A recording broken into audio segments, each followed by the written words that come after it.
माहारिनि रादाबफोराव दं। भारतारि बोथोर बिगियाना फोरमायनाय बायदिब्ला भारतनि माखासे जायगा आसाम, मेघालय, अरुणाचल प्रदेश, नागालैंड, मणिपुर, सिक्किम आरो सोनाब बंगआव फैगौ माखासे सानाव गोख्रों अखा हागोन होनना फोरमायदों।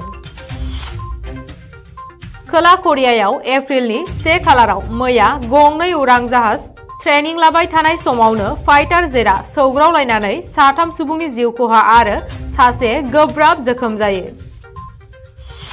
आसामनिफ्राय आफ्सपा आयेन बोखारनायखौ लानानै मिरु सरकारनि थांखि लानायनि सायाव गिबि मन्त्रि हेमन्त बिश्व शर्माया गोजोननाय फोरमायदों।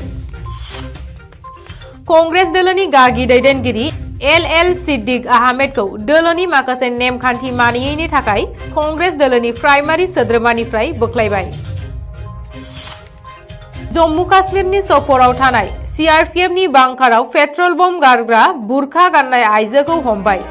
आइजोखौ हासिना आक्तार होननानै सिनायथि होदों आरो बियो उदखारि फसंथान लश्कर-ए-तैयबाजों सोमोन्दो गोनां।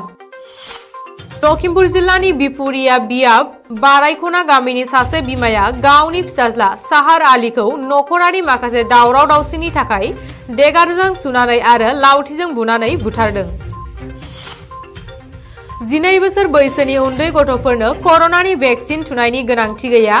गोब्राब बेरामाव गोग्लैनाय गथ'फोरनोल' भेक्सिन होनांगौ होनना देहा बिफाना बुंदों। प्लुट' ग्रहआव बरफनि अरगें हाजो थानायखौ संदाननो हादों नासाया।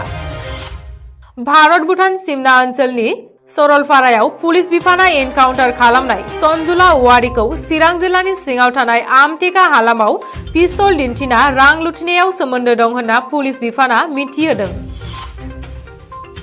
रायजो सभानि गोदानै सोद्रोमा महरै सायख'जानाय रोनगोरा नार्जारिखौ इउपिपिएलनि दैदेनगिरि आरो सोद्रोमाफोरा मैया गाजा गोमजायै बरायदों।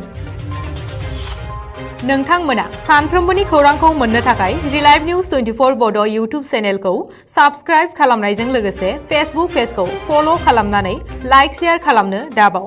गोजोन्थों।